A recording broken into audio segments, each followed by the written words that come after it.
11 का ये द्रवों के प्रवाह का अगला टॉपिक है। ये इसमें हम आपको दे रहे हैं प्रवाहित द्रव की ऊर्जाएं, एनर्जीज ऑफ फ्लोइंग लिक्विड्स। यानी द्रव जब प्रवाहित होता है तो उसमें कितने प्रकार की ऊर्जाएं पाई जाती हैं।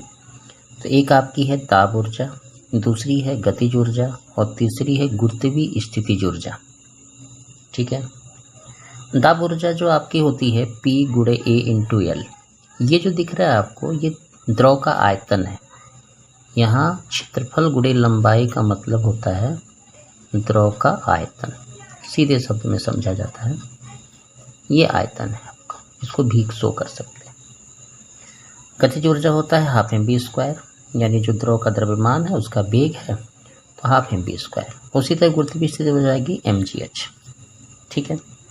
अब एक चीज़ और देखते हैं कि द्रव की एकांक आयतन की ऊर्जाएं कितनी होती है। एकांक आयतन का मतलब कि सभी ऊर्जाओं में आयतन का भाग देना। जैसे दाब ऊर्जा आपकी थी P × A × L, इसमें हम आयतन का भाग दे दिए। गतिज ऊर्जा थी ½ mv², उसमें हमने आयतन का भाग दे दिया। गुरुत्वीय स्थितिज ऊर्जा थी mgh, उसमें हमने आयतन का भाग दे दिया।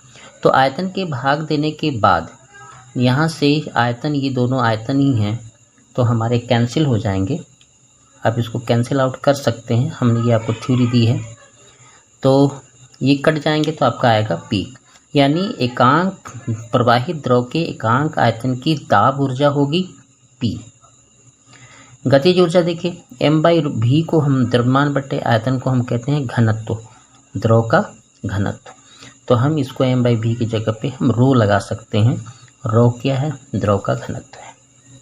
उसी तरह गुरुत्वीय स्थिति जो हो जाएगी m/v का रो, यानी द्रव के एकांक आयतन की ऊर्जाओं में दाब ऊर्जा P, गतिज ऊर्जा ½ ρv², गुरुत्वीय स्थिति ऊर्जा ρgh होती है।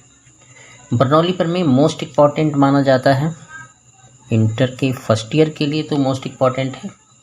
अब इसमें देखिए बर्नौली प्रमेय क्या है ना। जब कोई आदर्श द्रव, देख रहे हैं, आदर्श द्रव कैसा होना चाहिए? आदर्श होना चाहिए। आदर्श द्रव धारारेखी नली में धारारेखी प्रवाह से प्रवाहित होता है। उसमें दो कंडीशन है, एक आदर्श द्रव होना चाहिए, धारारेखी नली में होना चाहिए, धारारेखी प्रवाह। वैसे भी धारारेखी नली में जो प्रवाहित होता है द्रव, धारारेखी प्रवाही होता है। तो मार्ग के प्रत्येक बिंदु पर, यानी जो भी उसमें नली में जो जगह मिलेगा, जैसे आपने नली ये बनाया है, इसमें जहाँ भी आप बिंदु लेंगे वहाँ पर मार्ग के प्रत्येक बिंदु पर एकांक आयतन की कुल ऊर्जा यानी दाब ऊर्जा, गतिज ऊर्जा, स्थितिज ऊर्जा, है ना, क्या रहती है? नियत रहती है। कुल हम ऊर्जा लिख दिए हैं इसलिए हम इसको नियत रहता है। इसे हम क्या कहते हैं? बर्नौली प्रमेय। तो एकांक आयतन की कुल ऊर्जाएं क्या होती हैं प्रवाहित द्रव की? P दाब ऊर्जा, ½ ρv², गतिज ऊर्जा ρgh, गुरुत्वीय स्थिति ऊर्जा बराबर क्या होगा? नियतांक। इसे हम कहते हैं बर्नौली प्रमेय। फिर से एक बार बोल देते हैं, जब कोई आदर्श द्रव धारारेखी नली में धारारेखी प्रवाह से प्रवाहित होता है तो मार्ग के प्रत्येक बिंदु पर द्रव के एकांक आयतन की कुल ऊर्जा नियत रहती है। ठीक है। अब हम आपको प्रूफ दे रहे हैं, बर्नौली प्रमेय का ही आपको प्रूफ दे रहे हैं। जैसे देखिए आप, ये फोटो आपका बना हुआ है, ठीक है। प्रमेय में ये आपका फोटो दिया हुआ है। आप इसको ध्यान से देखिए कि हमने एक नली बनाई है XY, और इसमें यहाँ से द्रव जा रहा है और इधर बाहर निकल रहा है। देखिए यहाँ पे द्रव का दाब P1 है, यहाँ दाब P2 है, इस सिरे पर अनुप्रस्थ क्षेत्रफल A1 है, इस पर A2 है ना, और यहाँ पे वेग उसका V1 है और यहाँ पे वेग V2 है। और जो द्रव चल रहा है उसका घनत्व क्या है? द्रव का घनत्व रो है। ये आपको समझ में आ गया। और जो तली है, यहाँ जमीन है, उससे ये h ऊंचाई पर है ये सिरा, और ये सिरा h2 ऊंचाई पर है। समझ में आ गया। अब हम करते क्या हैं, माना कोई आदर्श द्रव धारारेखी नली में XY में धारारेखी प्रवाह से प्रवाहित होता है, इसमें प्रवाहित होता है। एक स्टेप हम दे दिए, नली का X सिरा पृथ्वी तल से h ऊंचाई पर। यहाँ प्रवेश करने वाले द्रव का वेग v1 और द्रव दाब यहाँ पे p1 है। क्लियर हो गया ये भी। दूसरी नली पे आते हैं। नली के दूसरे सिरे पर y के तल की ऊंचाई h2, यहाँ से निकलने वाले द्रव का वेग v2 और इस सिरे पर द्रव का वेग दाब p2 है। एक चीज़ कंफर्म कर लीजिए आप कि h1 ग्रेटर है h2 के। यहाँ v1 और v2 का जो संबंध है v2 बड़ा है v1 से, ठीक है।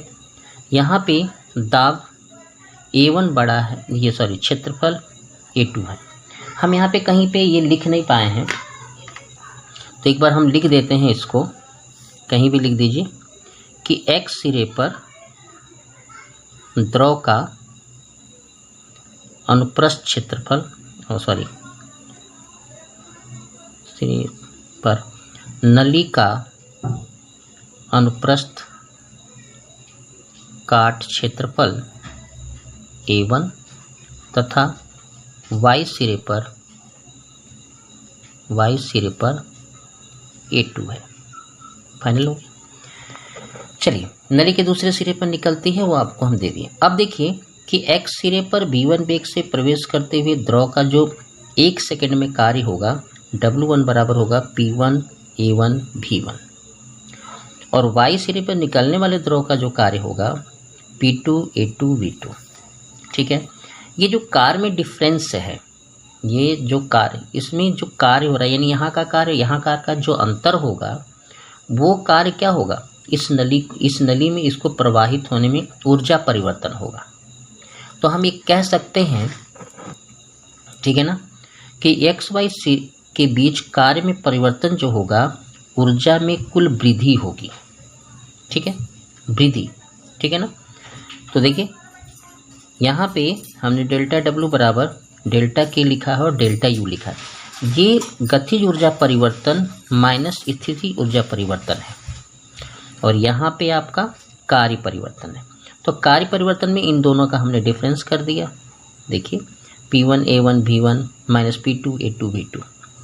गतिज ऊर्जा में चूँकि यहाँ का वेग ज़्यादा ही है द्रव का, तो यहाँ हो जाएगा K2 माइनस K1, माइनस हो जाएगा।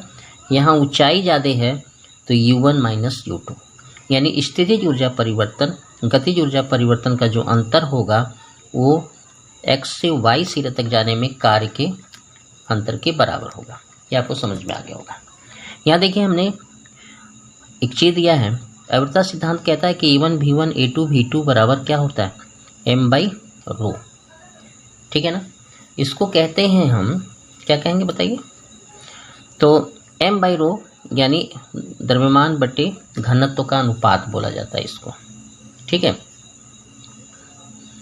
यानी सब मिला के ये क्या है, आयतन है, हो गया।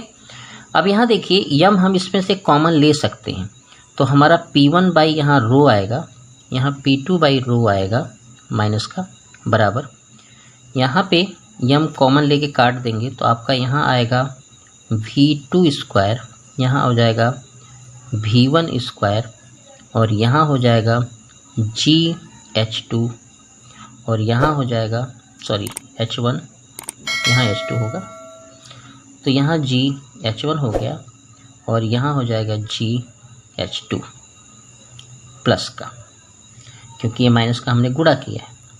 अब हम इस रो को कॉमन लेके अगर कर दें तो P1 माइनस P2 हो जाएगा, ये रो यहाँ चला जाएगा तो हाफ रो V2 स्क्वायर, और यहाँ हो जाएगा हाफ रो V1 स्क्वायर, यहाँ हो जाएगा रो GH1, और यहाँ हो जाएगा रो GH2।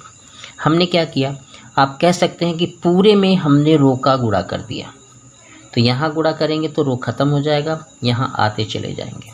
क्लियर हो गया ये बात। अब देखिए हम क्या करते हैं, जितने 1 वाले हैं यानी P1, ठीक है, P1 यहाँ देखिए V1 माइनस में है तो प्लस हाफ रो V1 स्क्वायर कर ले सकते हैं। फिर यहाँ देखिए H वाला भी है तो रो GH1 हो गया बराबर, इसको हम उस साइड कर देंगे तो P2 लिख सकते हैं। यहाँ पे देखिए आपका ये वाला है हाफ रो V2 स्क्वायर, फिर यहाँ पे है रो GH2। एक चीज़ देखिए, इधर नली के एक्स सिरे की कुल ऊर्जा है एकांक आयतन की, और यहाँ पर भी निकलने वाले सिरे की कुल ऊर्जा है।